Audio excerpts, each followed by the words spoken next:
सीटों वाली हरियाणा में एएसपी और जेजेपी मिलकर चुनाव लड़ेगी। 20 पर एएसपी और 70 सीटों पर जेजेपी लड़ेगी। हमारे साथ चंद्रशेखर जी जो भीम आर्मी के संस्थापक हैं, मौजूदा सांसद हैं, आज़ाद समाज पार्टी के राष्ट्रीय अध्यक्ष हैं।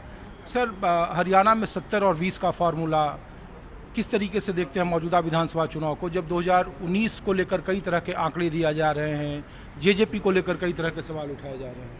ठीक है, होने दीजिए सवाल लोकतंत्र में सवाल उठाना, असहमत होना, विरोध करना, आलोचना करना, ये लोकतंत्र का हिस्सा है।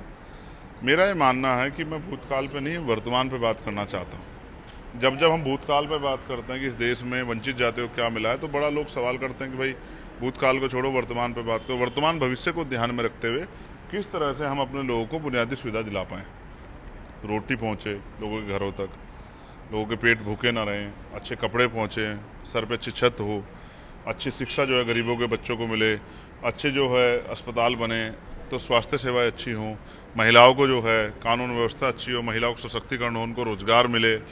किस तरह से जो है निजीकरण के जरिए जिस तरह से गरीब दलित पिछड़ों के रास्ते रोके ये बंद किया जाए, कास्ट जातिवार जनगणना हो, जो हमारे बुनियादी मुद्दे हैं उनको हम लोग लेकर राजनीति में आए और उन्हीं के आधार पर हम लोग राजनीति कर रहे हैं। इन बातों से फर्क नहीं पड़ता कोई क्या कहता है, हम राजनीतिक शक्ति का निर्माण करें। सोचिए, अगर मैं अपनी लोकसभा में चुनाव ना लड़ता तो मैं मेंबर ऑफ पार्लियामेंट कैसे बनता? मेंबर ऑफ पार्लियामेंट नहीं बनता तो यहाँ दिल्ली में पार्लियामेंट में खड़े होकर पूरे देश स्तर पर जो वंचित वर्ग के साथ परेशानी है उसको विषय कैसे उठाता? चाहे पीआरडी के जवानों का मामला हो, होमगार्ड के जवानों का मामला हो, अनुदेशकों के मामला का हो, 49 शिक्षक भर्ती का, तमाम इशू को हम लोग तभी उठावे जब हम पे प्लेटफॉर्म आया।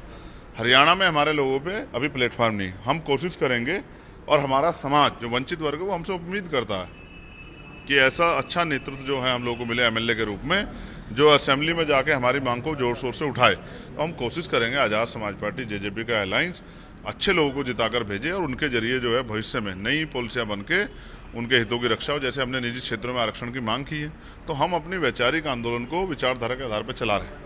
चंद्रशेखर, सवाल इसलिए पूछा जा रहा था कि जब आपका प्रेस कॉन्फ्रेंस हो रहा था तो जय भीम, जय भारत, उधर जय जवान, जय किसान, चूँकि हम लोग जंतर मंतर पर भी देखा विचारों की राजनीति आप करते हैं, आपकी पार्टी करती है, लेकिन जिस पहलवानों का, जिस महिलाओं के इशू को लेकर आप लोग लगातार आगे बढ़ते रहे, उसी इशू को लेकर आपके सहयोगी पर सवाल उठाया गया और उनके ही राजनीतिक तौर पर कि उन्होंने ऐन वक्त पर किसानों का साथ छोड़ा, जवानों का साथ छोड़ा और महिलाओं की लड़ाई को उन्होंने बीच अधर में छोड़ा। उनके एक जितना आप मुखर होकर बोले शायद वो आवाज़ नहीं थी। तो जब आप चुनावी मैदान में जाएंगे तो जनता ये सवाल पूछेगी, क्योंकि जो आरोप उन पर है उसका खामियाजा हो सकता है आपको। देखिए, राजनीति घर में बैठ के तो नहीं होती, जनता के बीच ही जाके होती है। जब हम जनता के बीच जाएंगे तो जनता के सवाल का जवाब, अभी आपके सवालों का जवाब देते मैं कहना चाहता हूँ, कई सारे ऐसे विषय हैं जिन पे आज का जो विपक्ष है वो भी चुप है। अभी यूपी में 2 दलित बच्चियों को फुर्काबाद में मारकर लटका दिया गया है। अयोध्या में कल 4 साल की बच्ची का रेप हुआ है। तमाम ऐसे विषय हैं। अब और ऐसे क्रीमी लेयर पे पूरा विपक्ष शांत है। बहुत सारे ऐसे विषय हैं जिन पे सरकार, विपक्ष को भी जवाब देना है, सरकार को भी जवाब देना है।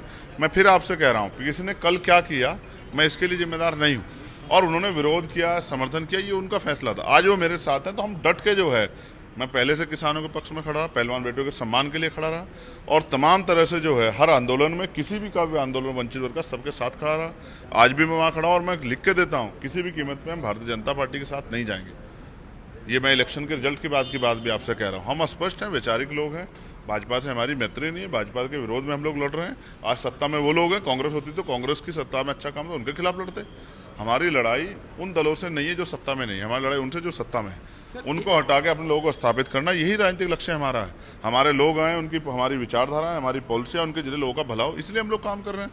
आप नहीं जानते, दिल्ली में जब गुरु घर टूटा, 55 नौजवान थे, 55 लोग जो हरियाणा से जो है जो जेल में आए थे, उन भाइयों का कर्ज चुकाना है, उनको ताकत देनी है कि दोबारा उनके साथ जुल्म ना हो। दिल्ली में जो हमारा गुरुघर टूटा था अभी तक नहीं बना, जिसके लिए कुर्बानियां दी गई थी। और बहुत सारे ऐसे विषय हैं, उन पर काम करना है। हरियाणा में तमाम तरह की परेशानी, आउटसोर्सिंग है, लेटरल एंट्री है, ठेकेदारी है, संविदा, इसके जरिए हमारी पक्की नौकरी खत्म किया जाए। अपने लोगों की आवाज़ उठानी है, इसलिए अच्छे लोग भेजने हैं। तो हमारे लोग बड़े समझदार लोग हैं, वो इधर उधर की बात नहीं करते, वो वर्तमान के हालात परिस्थिति देख के मुद्दों बात करते हैं। इनेलो और बीएसपी का भी एक अलायंस वहाँ है, उनके लिए मंगल कामनाएं। लोकतंत्र है, सबको आज़ादी, सब लोग लड़े हैं, सब लोग आगे बढ़े, सब लोग मेहनत करें। जो लोग जनता जिनके साथ खड़ी हुई वो आगे बढ़ेंगे। उत्तर प्रदेश में बाई इलेक्शन है चंद्रशेखर, हम तो तैयारी उत्तर प्रदेश बाई इलेक्शन कर रहे थे, अचानक से हरियाणा आ गया। और आपको नहीं पता, हम जम्मू भी लड़ रहे हैं, और जब अभी महाराष्ट्र और झारखंड आएगा तो आप देखना वहाँ भी आज़ाद समाज पार्टी आपको लड़ती मिलेगी। हम देशव्यापी संगठन है हम लोगों का। अब जब से आज़ाद समाज पार्टी का मेंबर ऑफ पार्लियामेंट जीता है तो सब लोग के मन में ये इच्छा जागृत होगी कि हमें भी अपने यहाँ पर ऐसे ही लीडर तैयार करके असेंबली में भेजने। और सोचिए 2, 4, 10 हम अगर मेंबर ऑफ असेंबली जाएंगे, MLA बन के जाएंगे आज़ाद समाज पार्टी की, तो आप देखना हरियाणा की विधानसभा गूंज उठेगी और वहाँ दलितों, पिछड़ों, किसानों, कमेरों पे जुल्म होना बंद हो जाएगा और वो कोई सरकार के अधिकारों की तरफ आवाज़ भी नहीं उठा पाएगी। सब ठीक हो जाएंगे। तो हमारा प्रयास है, चाहे कमज़ोर वर्गों में मुसलमान हों, सिख हों, जैन हों, ईसाई हो, बुद्धिस्ट हों और भी बहुसंख्यक लोग भी जिनके साथ जुल्म हो रहा है, उनकी आवाज़ को दबने नहीं देना है, उनकी आवाज़ को मुखरता उठाना है। इसलिए ऐसे लोग जो पार्टी हित से ज़्यादा जनता के हितों पर लड़ाई लड़े, इनको भेजना है और वो जाएंगे आज़ाद समाज पार्टी JJP के लाइन्स के जरिए। एक आखिरी सवाल है सर कि चुनावी नारा लग रहा है कि न जात पर न पात पर मुहर लगाओ हाथ पर, कांग्रेस कह रही है। हम आपसे पूछ रहे हैं कि चूंकि आज उत्तर प्रदेश में BSP ने जो अपने कल तक उत्तराधिकार के जरिए राजनीति को आगे बढ़ा रही थी, मायावती जी को फिर से चुन लिया है और लोग कह रहे हैं कि देश की जो दलित पॉलिटिक्स है, खुद मायावती जी ने आज रिलीज किया और कहा कि जो वंचित और दलित की लड़ाई है वो आगे लड़ेंगी। उन्होंने बताया कि कैसे पूर्ण बहुमत की UP में सरकार आई है। तो जो दलित वोट बैंक को लेकर, संविधान बचाने को लेकर बार बार जो विपक्ष की तरफ से कहा जा रहा है, उसका हिस्सा आप भी हैं। उसमें यह भी कहा जा रहा है कि मायावती जी अब दलितों की सबसे बड़ी झंडा बरदारी कौन करेंगे, क्या चंद्रशेखर आज़ाद करेंगे या फिर मायावती जी करेंगी? देखिए, मीडिया को मैं आपके शुरू के सवाल से नहीं आखिरी शुरू करता हूँ पकड़ के। मीडिया को अपना चरित्र बदलना चाहिए कि मायावती जी और चंद्रशेखर दलितों के नेता हो सकते हैं। मायावती जी बड़ी नेता हैं, उनका जो फैसला है वो हमें मान्य है। उनके पार्टी के लोगों ने उनको राष्ट्रीय अध्यक्ष बनाया, उनको बधाई, मंगल कामना, स्वस्थ रहें, दीर्घायु रहें, उनका आशीर्वाद हम लोगों को बना रहे। पहली बात।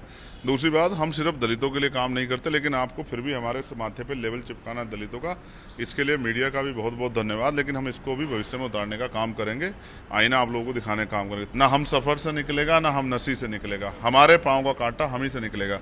हमारी पीड़ा कोई और समझता तो आज हमारे हालात नहीं होते। और हमारे रोकने के लिए एडी चोटी के जोड़ लगाए नगीना में कि चंद्रशेखर पार्लियामेंट ना आए, और चंद्रशेखर पार्लियामेंट में आए तो देखिए किस तरह से पार्लियामेंट गूंज रही है। सब लोग जय भीम संविधान का नारा लगाने लग गए हैं।